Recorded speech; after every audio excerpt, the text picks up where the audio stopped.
शिक्षार्थियों, राष्ट्रीय मुक्त विद्यालय शिक्षा संस्थान के स्टूडियो में मैं राजनीति विज्ञान का प्राध्यापक मदन साहनी आपका स्वागत करता हूं। हमारे आज का राजनीति विज्ञान का विषय है भारतीय संघीय व्यवस्था। पिछले अध्यायों के अध्ययन से आप ये जान ही चुके होंगे कि भारत एक पूर्ण प्रभुता संपन्न, समाजवादी, धर्मनिरपेक्ष, लोकतांत्रिक गणराज्य है। भारतीय संविधान की प्रस्तावना में वो सभी आदर्श और मूल्य उल्लिखित हैं जिन्हें हम साकार करना चाहते हैं, जिन्हें हम अपने जीवन में अपने नागरिकों के लिए प्रदान करना चाहते हैं। भारतीय संविधान इस विश्व का एक बहुत बड़ा संविधान है, लिखित संविधान है, और इस संविधान के लिखित होने का सबसे बड़ा उपयोग ये है कि सरकार को अपनी सीमाओं का, अपनी शक्तियों का, और सभी संस्थाओं को जो इस शासन में काम कर रही हैं, अपनी शक्तियों और सीमाओं का ज्ञान रहता है कि भारतीय संविधान बहुत व्यापक और लिखित संविधान है। दूसरी बात, भारत के संविधान में नागरिकों के लिए मौलिक अधिकार दिए गए हैं। अधिकारों से प्रत्येक नागरिक का विकास होता है, उसमें एक विश्वास बनता है और वो आगे बढ़ने के लिए उसको अवसर प्राप्त होते हैं। इसी प्रकार से राज्य को एक कल्याणकारी राज्य बनाने के लिए भारतीय संविधान में संविधान निर्माताओं ने नीति निर्देशक सिद्धांतों का समावेश किया है। और इस देश में एकीकृत न्याय प्रणाली है, एकल एकीकृत न्याय प्रणाली, अर्थात पूरे देश में जो न्याय प्रणाली है वो एकीकृत है। सर्वोच्च न्यायालय सबसे ऊपर है, उसके बाद राज्यों में उच्च न्यायालय हैं, और फिर जिला स्तर पर अधीनस्थ न्यायालय हैं, जिला न्यायालय हैं, सत्र न्यायालय हैं। लेकिन सभी का नियंत्रण सर्वोच्च न्यायालय द्वारा होता है, और ये हायरार्की जो है न्यायालयों की, वो सर्वोच्च न्यायालय है, सुप्रीम कोर्ट है। तो भारत की जो न्याय प्रणाली है और उसमें जो न्यायालयों की हायरार्की है, उस पर नियंत्रण सर्वोच्च न्यायालय का है। सबसे ऊपर सर्वोच्च न्यायालय, उसके बाद राज्यों में प्रत्येक राज्य में उच्च न्यायालय। यहाँ मैं स्पष्ट कर दूँ कि कुछ 2 या 3 राज्यों को मिलाकर भी उनका एक उच्च न्यायालय हो सकता है। ऐसा असम में है, जहाँ पर विभिन्न राज्यों की एक उच्च न्यायालय है। हरियाणा में और पंजाब का भी एक ही उच्च न्यायालय चंडीगढ़ में है। तो प्रत्येक राज्य के लिए उच्च न्यायालय होना अनिवार्य है, लेकिन वो कुछ राज्यों के लिए एक निश्चित हो सकता है। और उसके बाद प्रत्येक ज़िले में सत्र न्यायालय होता है, जिला न्यायालय होता है, और उसके नीचे अधीनस्थ न्यायालय होते हैं। तो एकीकृत न्याय प्रणाली इस देश की न्याय प्रथा का, न्याय प्रणाली का एक विशेष अंग है। और इसी प्रकार से भारत में सभी नागरिकों को सार्वभौमिक व्यस्क मताधिकार दिया गया है, अर्थात देश का प्रत्येक वह नागरिक जिसकी आयु 18 वर्ष है, वो मतदान में भाग लेकर सरकार में प्रतिनिधि चुनने में अपना योगदान दे सकता है। इसके बाद संसदीय व्यवस्था में भारत में संसद के 2 सदन हैं, एक लोकसभा और एक राज्यसभा। लोकसभा में जनता के प्रतिनिधि निर्वाचित होकर आते हैं। पूरे देश को संसदीय क्षेत्रों में बांटा गया है, वहाँ से नागरिक अपना प्रतिनिधि चुनकर लोकसभा के लिए भेजते हैं। और दूसरा सदन है, जिसे उच्च सदन भी कहते हैं, राज्यसभा। और राज्यसभा में राज्यों से प्रतिनिधि चुनकर आते हैं। यहाँ राज्यों से प्रतिनिधि चुनने का अर्थ ये है कि विधानसभा में जो निर्वाचित सदस्य होते हैं वो राज्यसभा के लिए सदस्य निर्वाचित करते हैं, और वो राज्य का प्रतिनिधित्व संसद में करते हैं। इस प्रकार से दोनों सदन, लोकसभा और राज्यसभा, मिलाकर संसद बनती है, और इस देश के लिए सारे कानून संसद द्वारा बनाए जाते हैं। तो ये एक हमारे देश के लोकतंत्र की विशेषता है कि जनता के निर्वाचित प्रतिनिधि और राज्यों के प्रतिनिधि मिलकर भाग लेते हैं और देश के लिए कानून बनाते हैं। इसके साथ ही हमारे संविधान में जिस व्यवस्था को शासन के लिए स्वीकार किया है वह है संघीय व्यवस्था। संघीय व्यवस्था से, जैसा कि शब्दों से ही स्पष्ट होता है, कि कोई संघ बना है। देखिए, यहाँ ये समझने वाली बात है कि भारत 28 राज्यों और 7 केंद्र शासित क्षेत्रों का एक संघ है। भारत के संविधान के पहले अनुच्छेद में दर्ज है, India, that is Bharat, shall be A union of states.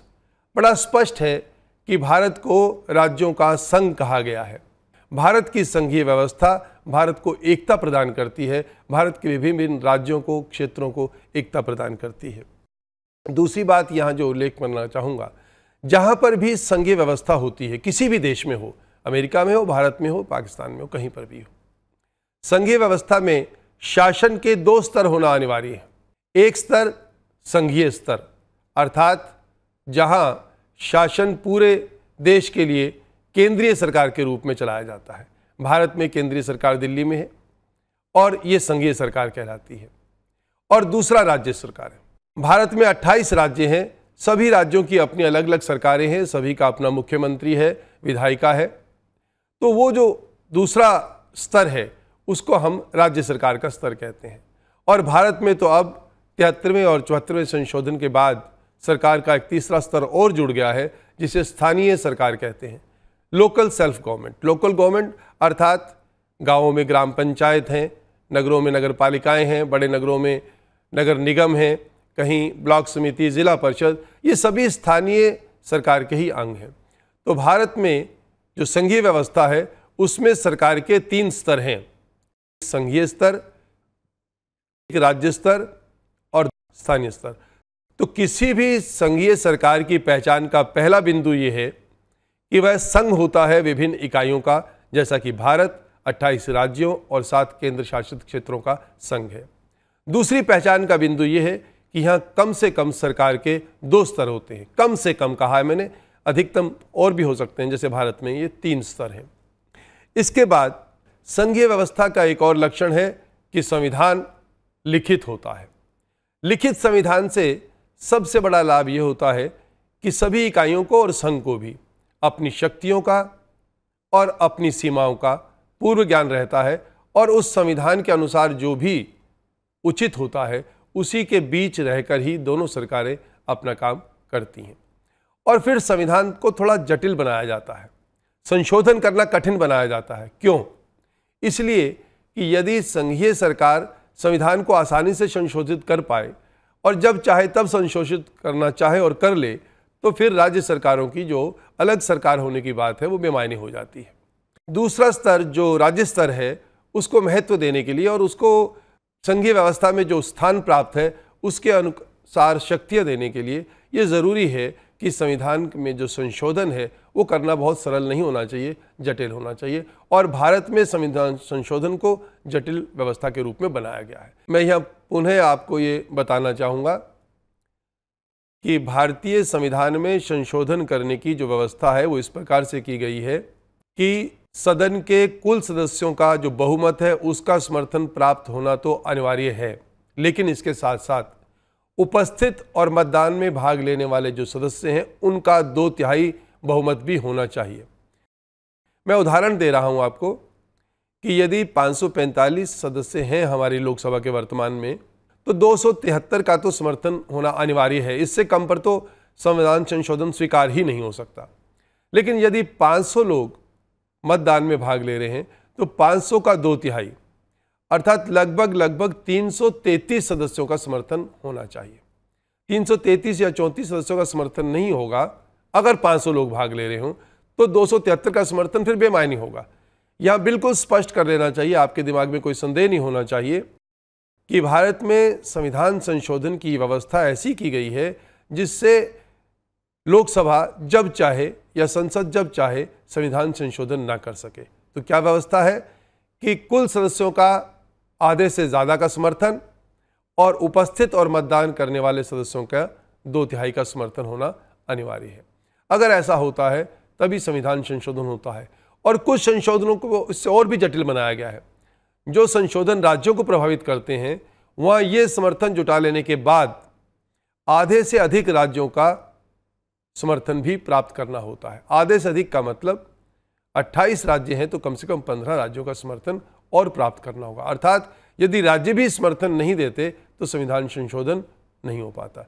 तो इस प्रकार से भारतीय संघीय व्यवस्था की ये 2 बातें मैंने आपको बताई हैं कि संविधान हमारे यहाँ लिखित है और उसको जटिल बनाया गया है ताकि संघीय सरकार मनमानी ना कर सके और राज्य सरकारों की जो स्वायत्तता है, जो उनको स्वतंत्रता प्राप्त है, जो अपने लिए शासन और कानून बनाने का अधिकार है उनके पास, उसमें दखलंदाजी ना हो सके। इस पर यदि आपका कोई प्रश्न हो या कोई समस्या हो तो आप टोल फ्री नंबर जो स्क्रॉल किया जा रहा है उस पर हमसे संपर्क कर सकते हैं। यथासंभव हम आपकी समस्या और आपके प्रश्न का उत्तर देना चाहेंगे। आपका स्वागत रहेगा।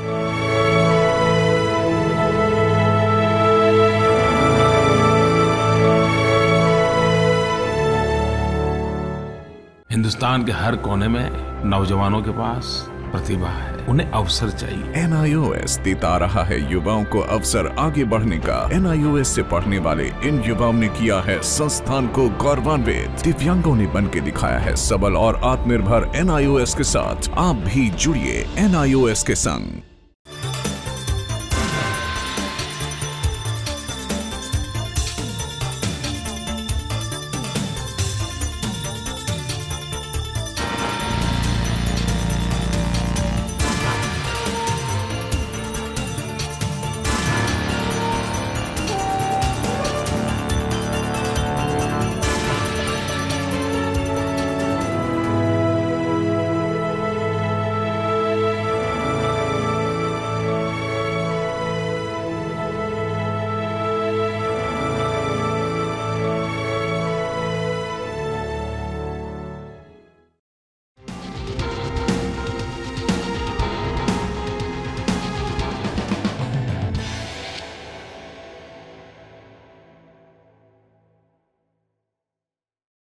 शिक्षार्थियों, संघीय व्यवस्था के बारे में जो हम चर्चा कर रहे हैं उसमें हम अब तक दो बातें जान चुके हैं कि संघीय व्यवस्था में सरकार के कम से कम दो स्तर होते हैं।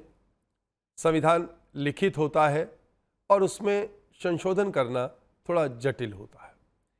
अब एक तीसरा लक्षण जो संघीय सरकार का है और जो अनिवार्य लक्षण है वो ये है कि संघ और केंद्र, संघीय सरकार जिसे केंद्रीय सरकार कहते हैं और राज्य सरकारें, इनमें कार्यों का वितरण होना चाहिए। और भारतीय संविधान में 3 सूचियां 7वीं अनुसूची में दर्ज की गई हैं जो शक्तियों का दरअसल वितरण है। एक सूची है संघीय सूची। संघीय सूची में 97 विषय हैं और ये वो सूची है जिस पर संघीय सरकार कानून बना सकती है पूरे देश के लिए या देश के किसी भाग के लिए। और संघीय सरकार इन विषयों पर यदि आवश्यक हो और कहीं किसी क्षेत्र में या पूरे देश में कर लगाना तो कर भी लगा सकती है। दूसरी सूची राज्य सूची है। राज्य सूची में वो विषय हैं जिस पर राज्य सरकारें स्वतंत्र रूप से अपने पूरे राज्य के लिए या राज्य के किसी क्षेत्र के लिए कानून बना सकती हैं। और तीसरी सूची समवर्ती सूची है। समवर्ती सूची में जो विषय हैं उस पर संघीय सरकार भी कानून बना सकती है और राज्य सरकार भी कानून बना सकती है। लेकिन यदि किसी भी स्थिति में दोनों के बीच टकराव उत्पन्न हो, कोई तनाव पैदा हो, तो संघीय सरकार का कानून ही मान्य होगा, राज्य सरकार का कानून तब मान्य नहीं होगा। इसके अतिरिक्त जो बाकी विषय भविष्य में कभी सामने आए या कहीं इन तीनों सूचियों में दर्ज होने से रह गए हों, उन पर भी कानून बनाने का अधिकार मात्र संसद को है, संघीय सरकार को है, राज्य सरकारों को नहीं है। अब थोड़ा सा हम देखते हैं कि किन किन विषयों पर केंद्रीय सरकार या संघीय सरकार कानून बना सकती है। इसमें 97 विषय मैंने बताए, लेकिन मूल रूप से अगर मैं आपको बताऊं तो रक्षा, डाकतार, रेलवे, संचार, विदेश संबंध, ये सारे ऐसे विषय हैं। इसके अलावा और बहुत से विषय जिन पर संघीय सरकार कानून बनाती है।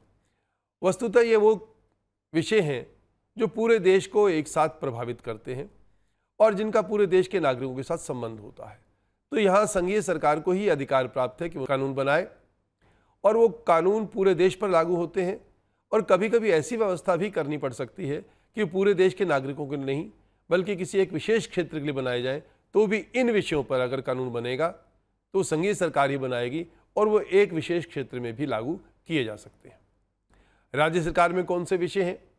राज्य सरकार में जो राज्य से संबंधित विषय हैं जैसे पुलिस, जेल, सिंचाई, कृषि, ये ऐसे विषय हैं जिन पर राज्य सरकार अपने कानून बना सकती है और एक राज्य सरकार के कानून दूसरी राज्य सरकार के कानून से अलग भी हो सकते हैं।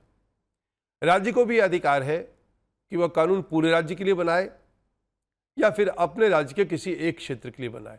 ये आवश्यक नहीं है कि सभी कानून राज्य के सभी नागरिकों पर लागू किए जाएं। हो सकता है किसी एक विशेष क्षेत्र की विशेष आवश्यकता हो तो उस क्षेत्र के लिए भी कानून राज्य सरकार इन विषयों पर, जो कि गिनती में 66 हैं, कानून बना सकती है राज्य सरकार। इसके बाद समवर्ती सूची में 47 विषय हैं। ट्रेड यूनियन का विषय है, जैसे बिजली का विषय है। इन पर दोनों ही राज्य सरकार भी कानून बना सकती है, संघीय सरकार भी बना सकती है। और जैसा कि मैंने पहले स्पष्ट किया कि यदि कानून ऐसा बन जाता है कि दोनों में आपस में टकराव पैदा होता है या किसी प्रकार का कोई संदेह पैदा होता है, तो उस स्थिति में संघीय सरकार द्वारा बनाया गया कानून वैध होगा, वही मान्य होगा, और राज्य सरकार का कानून फिर मान्य नहीं होगा। इसके अतिरिक्त बहुत से विषय हैं जो उस समय जब संविधान निर्माताओं ने संविधान बनाया, न तो उनकी आवश्यकता थी और न वह ज़हन में थे। जैसे सॉफ्टवेयर का मामला है। आज प्रगति के हिसाब से हो सकता है कल को ग्रहों की बात चले, ग्रहों पर आवास की बात चले, यात्राओं की बात चले। ऐसे जितने नए विषय सामने आएंगे या ऐसे विषय जो छूट गए हों तीनों सूचियों में से, संघीय सूची, राज्य सूची, समवर्ती सूची में विषय शामिल ना हो और अब वो विषय सामने आता है, तो उन विषयों पर कानून बनाने का अधिकार मात्र संसद को है, अर्थात संघीय सरकार को है, क्योंकि संसद ही वो विधायिका है जो पूरे देश के लिए कानून बनाती है। तो कहने का अभिप्राय ये है कि भारतीय संविधान में शक्तियों का समुचित वितरण किया गया है, राज्यों में भी और संघ के पास कौन से अधिकार होंगे उनका भी। इसी प्रकार से अब जब 73वां और 74वां संशोधन हो गया तो स्थानीय सरकारों को भी कुछ विषय स्थानांतरित कर दिए गए हैं, लेकिन वो संघीय व्यवस्था के अंतर्गत विषय स्थानांतरित हो चुके। तो इस प्रकार से संघीय व्यवस्था का एक और जो बड़ा लक्षण है कि शक्तियों का वितरण, कार्यों का वितरण होता है, वो भारतीय संविधान ने, बड़े संविधान निर्माताओं ने अपने समय में ही 3 सूचियां बनाकर बड़े ढंग से, और आने वाली जो स्थितियां थी, आने वाले वक्त की जो मांग थी, उसको भी ध्यान में रखकर पहले से एक सूची ऐसी बना दी गई कि जो इन तीनों सूचियों में सम्मिलित नहीं है, उस पर कानून बनाने का अधिकार केवल और केवल संघीय सरकार को होगा। अब तक संविधान संघीय व्यवस्था के बारे में जो कहता है उसके हमने 3 लक्षणों का अध्ययन किया है। संविधान लिखित, थोड़ा जटिल ताकि संविधान संशोधन आसानी से ना किया जा सके, और कार्य वितरण या शक्तियों का वितरण 3 सूचियों के माध्यम से, संघीय सूची, राज्य सूची और समवर्ती सूची। और एक चौथा लक्षण जो है वो ये है कि भारत में न्यायपालिका को सर्वोच्च और स्वतंत्र रखा गया है। न्यायपालिका को सर्वोच्च और स्वतंत्र रखने का सबसे बड़ा कारण ये है कि संविधान की व्याख्या का एकमात्र अधिकार न्यायपालिका को है। सर्वोच्च न्यायालय ही संविधान की व्याख्या करने का अधिकार रखता है। इसके बाद मैं ये बताना चाहूँगा कि अगर हम देखें तो ये सारे तत्व जो हैं ये संघात्मक तत्व हैं, कि वो भारत राज्यों का संघ है, लिखित संविधान है, संविधान संशोधन करना जटिल है, और इसमें कार्यों का या शक्तियों का वितरण किया गया है। अब मैं दूसरी ओर आपको ये बताना चाहता हूँ कि अगर हम दुनिया के अन्य फेडरल सिस्टम्स को देखें तो भारत का जो फेडरल सिस्टम है वो उनसे काफ़ी रूप से भिन्न है। हमारे फेडरल सिस्टम में जो हमारी संघीय व्यवस्था कहलाती है, क्योंकि भारतीय संविधान में कहीं भी फेडरल शब्द का इस्तेमाल नहीं किया गया है, ये बड़ा उल्लेखनीय है। इसको आप अंडरलाइन करें कि भारत की जो संविधान में है उसमें फेडरल शब्द या फेडरेशन शब्द का इस्तेमाल कहीं नहीं किया गया है। वहाँ मैंने जैसे पहले कहा कि पहले ही अनुच्छेद में कहा गया है India that is Bharat shall be A union of states. यहाँ संघ का इस्तेमाल किया गया है, भारत राज्यों का संघ है। भारत में सभी नागरिकों को, भले वो किसी भी राज्य में रहते हों, इकहरी नागरिकता प्राप्त है, अर्थात वो सभी भारतीय हैं। दूसरे देशों में ऐसा नहीं है। जहाँ संघीय व्यवस्था है वह दोहरी नागरिकता होती है, एक नागरिकता संघ की और एक नागरिकता उस राज्य की जिस राज्य में वो रहते हैं। इस प्रकार से भारत में एक ये अलग एकात्मकता की ओर ले जाने वाला लक्षण है। एकात्मकता शब्द का मैं प्रयोग कर रहा हूँ, क्या अर्थ है इसका? एकात्मक वो राज्य होते हैं जहाँ सारी शक्तियाँ केंद्र के पास होती हैं। अब तक हम संघात्मक की बात कर रहे थे, भारत में संघीय व्यवस्था है। जब संघीय व्यवस्था है तो यहाँ एकात्मकता का लक्षण नहीं होना चाहिए, लेकिन भारतीय संविधान की विशेषता है कि ये संघीय व्यवस्था होते हुए भी इसकी जो आत्मा है, इसका जो रुझान है, वो एकात्मकता की ओर है, क्योंकि हम देश की एकता को सर्वोपरि रखते हैं। तो पहली बात जो मैंने कही कि यहाँ इकहरी नागरिकता प्राप्त है सभी नागरिकों को। दूसरी बात जो पहले हम कह चुके कि संघ में जो भी सदस्य हैं, जो भी इकाइयाँ हैं, उन्हें संघ से अलग होने का अधिकार नहीं है। तीसरी बात, राज्यों को अपनी सरकार है, अपनी सरकार के द्वारा कानून बनाने का अधिकार है, लेकिन आपातकाल में या विशेष स्थितियों में यदि किसी राज्य में अनुच्छेद 356 के अंतर्गत आपातकाल घोषित किया जाता है और वहाँ की सरकार को भंग कर दिया जाता है, तो ऐसी स्थिति में राज्य के जितने भी कानून हैं उसको बनाने का अधिकार संसद के पास आ जाता है और वहाँ राष्ट्रपति शासन लागू होता है। कहने का अभिप्राय ये है कि तब राज्य सीधे सीधे केंद्रीय सरकार के नियंत्रण में आ जाता है। इसी प्रकार से बहुत सी स्थितियां ऐसी हो सकती हैं जब राज्य सरकार स्वयं कुछ विषयों पर कानून बनाने के लिए केंद्र सरकार को निवेदन कर सकती है और केंद्र सरकार उन पर कानून बना सकती है। तो यहाँ पर भी अगर आप देखें कि राज्य सरकार या तो अपनी ओर से या केंद्र सरकार राष्ट्रपति शासन के दौरान उस राज्य विशेष के लिए कानून बनाने का अधिकार प्राप्त कर लेती है। इसका अर्थ ये हुआ कि केंद्रीय सरकार की शक्ति राज्य सरकार की तुलना में कहीं ज़्यादा है। अब इसी में तीसरा लक्षण एक और आप देखेंगे जो हमारी संविधान में इस संघीय व्यवस्था को एकात्मकता की ओर ले जाता है, वो ये है कि सभी राज्यों में अखिल भारतीय सेवा के अधिकारी काम करते हैं, जिन्हें आप IAS ऑफिसर्स कहते हैं, जो ज़िले का मुखिया होता है, प्रशासन का मुखिया होता है। भारतीय प्रशासनिक अधिकारी कहते हैं उसे। IAS का मतलब इंडियन एडमिनिस्ट्रेटिव सर्विस या भारतीय प्रशासनिक अधिकारी। तो इन सभी अधिकारियों के माध्यम से केंद्र अपने प्रतिनिधियों के माध्यम से वहाँ शासन करता है। एक यहाँ और विशेष उल्लेखनीय बात है कि सभी राज्यों में जो सरकार का मुखिया होता है वो राज्यपाल होता है और राज्यपाल भी केंद्र सरकार द्वारा भेजा गया होता है, केंद्र सरकार द्वारा नियुक्त किया जाता है, राष्ट्रपति उसको नियुक्त करते हैं। और जब 356 अनुच्छेद के अंतर्गत राष्ट्रपति शासन लागू होता है तब गवर्नर का राज नहीं होता, वहाँ पर राज्यपाल का राज नहीं होता, बल्कि राष्ट्रपति का राज्य होता है और राष्ट्रपति जिस निर्देश को राज्यपाल को देता है, राज्यपाल उन निर्देशों के अनुसार वहाँ पर सरकार को चलाता है। तो यहाँ पर भी एक ये बड़ा लक्षण है एकात्मकता का कि राज्य सरकार की जितने भी अधिकार हैं वो सारे केंद्र को स्थानांतरित हो जाते हैं जब अनुच्छेद 356 के अंतर्गत या विशेष परिस्थितियों में जब सरकार को भंग कर दिया जाता है। इसके अतिरिक्त राज्य सरकारों को केंद्र सरकार बहुत सी चीज़ों के लिए निर्देश दे सकती है, जैसे सेना का कहीं पर कुछ काम चल रहा है तो उसकी सुरक्षा के लिए निर्देश दिए जा सकते हैं, रेलवे का कार्य चल रहा है तो उसकी सुरक्षा के लिए निर्देश दिए जा सकते हैं, संचार का या राजमार्गों का उनके लिए, उनकी सुरक्षा के लिए भी और कुछ अन्य उनसे आवश्यक जुड़े हुए कार्यों के लिए भी केंद्रीय सरकार या संघीय सरकार राज्य सरकार को निर्देश दे सकती है। इसका स्पष्ट अर्थ ये हुआ कि केंद्रीय सरकार के निर्देशों को मानना राज्य सरकार के लिए आवश्यक है।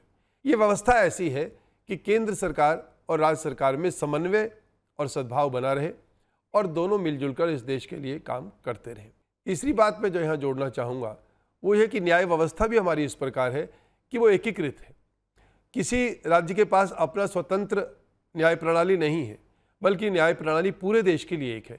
और ये बात भी इस ओर इंगित करती है, इस ओर इशारा करती है कि भारत में एकात्मक तत्व जो है वो ज़्यादा है। तो यहाँ इन सब बातों को यदि हम देखें और इन्हें हम दोबारा से दोहराएं तो हम ये कह सकते हैं कि भारतीय संघीय व्यवस्था विश्व की अन्य संघीय व्यवस्थाओं से अलग है, अनूठी है। इसमें संघीय सारे तत्व हैं, लिखित संविधान है, शक्तियों का वितरण है, संविधान संशोधन करना जटिल है और न्याय प्रणाली सर्वोच्च है। इस सब संघीय तत्वों के बावजूद यहाँ पर इकहरी नागरिकता है। यहाँ पर राज्यों के जो मुखिया प्रशासनिक अधिकारी हैं उन्हें अखिल भारतीय सेवाओं के अंतर्गत केंद्रीय सरकार भेजती है। प्रत्येक राज्य में सरकार के मुखिया अर्थात राज्यपाल को केंद्रीय सरकार अर्थात राष्ट्रपति नियुक्त करते हैं। और जो न्याय प्रणाली है वो सर्वोच्च न्याय द्वारा संचालित है, उसके निर्देशों के पालन के अनुसार ही सभी अधीनस्थ न्यायालय काम करते हैं। तो ये वो तत्व हैं इकहरी नागरिकता जो ये स्पष्ट करते हैं कि भारतीय संविधान में संघीय व्यवस्था है, उसमें संघीय व्यवस्था के सभी लक्षण हैं, लेकिन संघीय व्यवस्था के लक्षण होने के बावजूद भी उसमें कुछ एकात्मकता के लक्षण हैं जो उसे विलक्षण बनाते हैं, दूसरी व्यवस्थाओं से थोड़ा सा अलग करते हैं। केंद्र के पास आपने देखा कि विधायी शक्तियां अधिक हैं। विधायी शक्तियां अर्थात कानून बनाने की ताकत, क्योंकि 3 सूचियां हैं, संघीय सूची, राज्य सूची, समवर्ती सूची। इनमें से 2 सूचियों पर कानून बनाने का अधिकार केंद्र के पास है। समवर्ती सूची पर यद्यपि राज्य सरकारें कानून बना सकती हैं, लेकिन यदि टकराव की स्थिति हो तो कानून माना जाता है केंद्र सरकार का, केंद्र सरकार का कानून मान्य होता है। तो कहने का अर्थ ये हुआ कि केवल राज्य सूची ही बचती है जिस पर राज्य सरकार कानून बना सकती हैं, लेकिन उनमें भी या तो विशेष परिस्थिति में केंद्रीय सरकार दखल देना चाहे, अनुच्छेद 356 के अंतर्गत आपातकाल घोषित हो जाए, या राज्य सरकार स्वयं निवेदन करे केंद्र सरकार को कि कुछ विषयों पर केंद्र सरकार कानून बनाए, तो वो अधिकार भी केंद्र को स्थानांतरित हो जाता है। अभिप्राय ये हुआ कि उन विषयों में से भी कुछ विषयों पर कुछ स्थितियों में पूर्ण रूप से और कुछ विषयों में आंशिक रूप से अधिकार केंद्र सरकार को मिल जाता है। तो विधायी अगर हम संबंध देखते हैं तो इन विधायी संबंधों में केंद्रीय सरकार अधिक मजबूत दिखाई देती है, उसके पास अधिक अधिकार दिखाई देते हैं, अधिक शक्तियां दिखाई देती हैं। दूसरा संबंध जो है वो वित्तीय संबंध है। वित्तीय संबंधों के बारे में चर्चा करें तो संसाधनों के रूप में सबसे अधिक केंद्रीय सरकार के पास संसाधन है, राज्य सरकारों के पास उतने संसाधन नहीं है। इसीलिए क्योंकि जब कभी योजना पर या विकास कार्यों के लिए वित्तीय सहायता की जरूरत होती है तो केंद्रीय सरकार ही राज्य सरकारों की सहायता करती है। तो उस दृष्टि से भी एकात्मकता एक बड़ा भारी तत्व दिखाई देता है कि केंद्रीय सरकार के पास वित्तीय शक्तियां और वित्तीय संसाधन अधिक हैं। इसके बाद यदि हम देखें केंद्र और राज्यों के बीच में एक प्रशासनिक संबंध है। प्रशासनिक संबंध राज्यपाल के माध्यम से केंद्र सरकार का दखल है, केंद्र सरकार का प्रतिनिधि है राज्यपाल, या यूँ कहते हैं कि केंद्र सरकार के एजेंट के रूप में राज्यपाल राज्य में शासन करता है। इसी प्रकार से अखिल भारतीय सेवाओं के जितने भी अधिकारी हैं, भारतीय प्रशासनिक सेवा के अधिकारी, वो भी केंद्रीय सरकार द्वारा नियुक्त किए जाते हैं। तो वो भी प्रशासनिक रूप से जिला के मुखिया होते हैं, तो उनके माध्यम से भी केंद्र सरकार का प्रशासनिक इकाइयों पर काफ़ी नियंत्रण होता है। तो ये 3 जो संबंध हैं, वित्तीय संबंध, प्रशासनिक संबंध और विधायी संबंध, इन तीनों संबंधों में भी केंद्र सरकार को अधिक संसाधन और अधिक अधिकार प्राप्त है। तो इस प्रकार से यदि हम देखें भारतीय संघीय व्यवस्था में सभी संघीय तत्व होने के बावजूद संघात्मक होने के साथ साथ एकात्मकता की ओर भी रुझान है, झुकाव है, और इससे इस देश को कोई नुकसान नहीं है। प्रिय शिक्षार्थियों, जो आज मैंने विषय आपके साथ चर्चा किए हैं भारतीय संघीय व्यवस्था, इस पर यदि आपका कोई प्रश्न हो या कोई समस्या हो तो आप टोल फ्री नंबर जो स्क्रॉल किया जा रहा है उस पर हमसे संपर्क कर सकते हैं। यथासंभव हम आपकी समस्या और आपके प्रश्न का उत्तर देना चाहेंगे। आपका स्वागत रहेगा।